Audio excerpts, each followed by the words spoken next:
مسئله دیگه در تاجیکستان خیلی وقت قبل، تقریبا 10 سال قبل، با توجه به فقه حنفی رفتن زنان به مسجد را منع کردند. گفتن فقه حنفی بر این است که زنها باید به مسجد نروند و اول این قضیه شد. بعد 3-4 سال بعدش از رفتن زنان محجبه به دانشگاه ها و جوامع اسلامی پیشگیری کردند و حجاب را مایه عقب ماندگی، عقب افتادگی میدانند. لذا جوانایی که دخترای جوانی که میخواهند مشغول تحصیل باشند میگن باید یا حجاب رو اختیار بکنی یا باید در خانه بشینی و نه تنها در دانشگاه، حتی در ادارات دولتی هم اونها استخدام نمیشوند. میشد از نظر اسلامی در این مسئله روشن. ببینید، بحث شرکت زنان در مساجد، اسلام شرکت زنان را در مساجد منع نکرده. فقه حنفی هم اینو منع نمیکنه. الان در خود همین ایران جا ما حنفی هستیم، اهل سنت حنفی هستیم، در پاکستان، در هندوستان، بالاخره زنان یه بخش بزرگی از جامعه اسلامی هستند. زنان باید در مساجد بروند، شرکت بکنند با پندها و موعظه ها، چون اونها هستند که فرزندان را تربیت میکنند. البته رفتن زنان باید با حجاب اسلامی باشه، محل استقرار زنان و محل قرار گرفتنشون در مساجد مستقل باشه، جدا باشه، این بحثی نیست. اما اینکه به صورت مطلق منع بکنند، نه، در اسلام منعی نیست. در زمان رسول اکرم صلی الله علیه و زنان به مسجد میرفتند، در جنگ ها شرکت میکردند، در غزوه ها شرکت میکردند، بیماران و مجروحین را مداوا میکردند. الان هم زنان مسلمان باید در جامعه اسلامی حضور داشته باشد، حضورشون در جامعه پررنگ باشه. اگر زنان در جامعه حضور پیدا نکنند، در بیمارستان حضور پیدا نکنند، در دانشگاه حضور پیدا نکنند، ما با جامعه اسلامی با مشکلات زیادی. البته تمام این حضورها همراه و توأم با رعایت حجاب اسلامی و اخلاق اسلامی باید باشه. و اینی که این هم یک اشتباه دیگری است که بالاخره دولت مردان مرتکب میشن و این فرهنگ غربی است که غربی ها بالاخره دنبال این هستند که حجاب را بردارن. حجاب زینت هست، حجاب باعث عفت زنان هست، حجاب باعث حفظ آبرو و حیثیت جامعه اسلامی است. بنابراین نباید با این مسئله مبارزه بشه. البته خواهران و زنان سعی بکنند که با حفظ حجاب اسلامی به دانشگاه هم بروند. اگر واقعا یک شرایط خاصی هست که حکومت ها بالاخره اجازه نمیدن، اونجا از طریق مجاری قانونی و از طریق بالاخره گفتمان و گفتگو سعی بکنند بالاخره که احزاب اسلامی، گروه های اسلامی، سیاسیون که این مشکل و معضل را حل بکنند. تشکر زیاد. چون شما احزاب اسلامی رو اشاره فرمودید، خیلی از علمای تاجیکستان در یک سال آخر دلیل‌های زیادی می آوردند، چون در تاجیکستان حزب نهضت اسلامی تاجیکستان فعال بود و در 15 سال اخیر در پارلمان هم نماینده داشت و فعالیت مسالمت آمیز و اعتدال را در جامعه راه اندازی پیش می برد.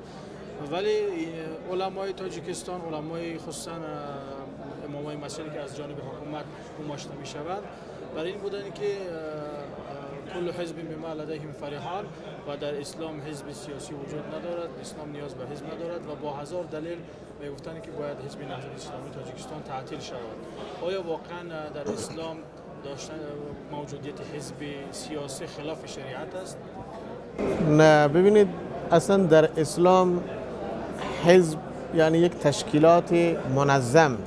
اون چیزی که در اسلام تأکید شده و رسول اکرم صلی الله علیه و سلم و صحابه کرام و ائمه بزرگوار بهش تأکید داشتن، نظم و انضباط هست برای جامعه اسلامی. خب مسلما احزاب، وقتی ما در جوامع اسلامی اگر احزاب اسلامی فعال داشته باشیم، اینها با یک نظم و انضباطی بیشتر و بهتر میتوانند که جامعه را، حکومت را نظم بدن. از اگر احزاب نباشن، اگر تشکیلات ما نداشته باشیم، یک بی‌نظمی و استبدادی در جامعه ایجاد میشه. حکام مستبد میشن و اون علمایی که چنین گفته‌اند اونها من فکر کنم که دچار اشتباه هستند و یا اینکه این گفته‌های اونها و این دیدگاه اونها دیدگاه حکومتی است که حکومت به اونها تزریق کرده.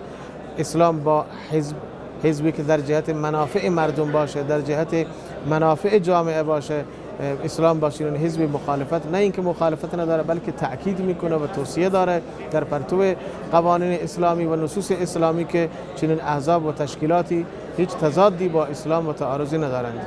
خصوصا یکی از دلایلی که این کار صورت گرفت چون در دوره قبلی مجلس قانونی که برای منع جوانان از رفتن به مساجد اون رو تصویب می‌کردن، نماینده حزب نهضت اسلامی تاجیکستان استاد سید عمر حسینی ایشان یک برآمد در صحن مسجد بسیار سخنرانی جالب داشتن و از تمام نماینده مجلس گفتن که شما چرا یک قانونی که ضد احکام شریعت هست و همه ما شما مسلمان هستیم تصویب میکنید و همیشه هر قانونی که در تاجیکستان در پارلمان قانونی که دایره فعالیت اسلام را تنگ میکرد حزب نهضت اسلامی تاجیکستان مخالفت میکرد و میگفت این خلاف، چون در قانون اساسی تاجیکستان ذکر شده است که قوانین تاجیکستان باید مطابق با فرهنگ و معیار ملی تاجیکا باشد و اسلام هم جزء از سنت و فرهنگ تاجیکستان هست، تاجیکا هست.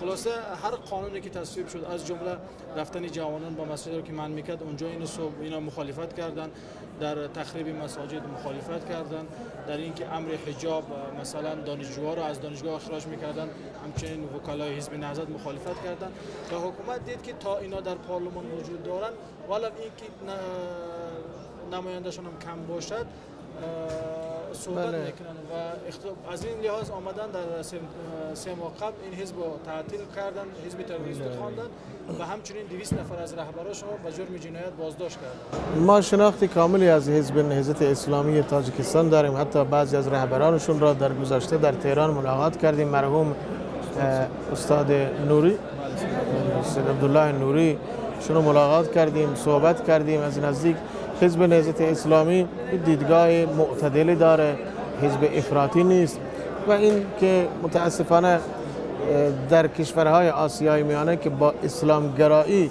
داره مبارزه شکل میگیره، این به ضرر حکومت هاست. در نهایت باعث ایجاد به وجود آمدن افراطگرایی در منطقه میشه و همون وضعیتی که تو کشورهای مثل عراق و سوریه و جاهای دیگه هست، بالاخره اگر تدارک نکنه، اگر آزادی مذهبی و اسلامی را اونجا برنامه‌ریزی نکنند، اگر آزادی احزابی که برای جامعه مفید هستند و اسلامی هستند اینا برنامه‌ریزی نکنند، قطعا دچار مشکلات در آینده میشه. بنابراین ما توصیه میکنیم که احزاب اسلامی در چارچوب قوانین اسلام و قوانین اون کشور هیچ تضادی ندارن، باید فعال باشن و این استبداد هست که احزاب و تشکیلات و اینها بالاخره همه از بین بره و با اونها مبارزه بشه. این راه نیست، راهش گفتمان و منطق هست.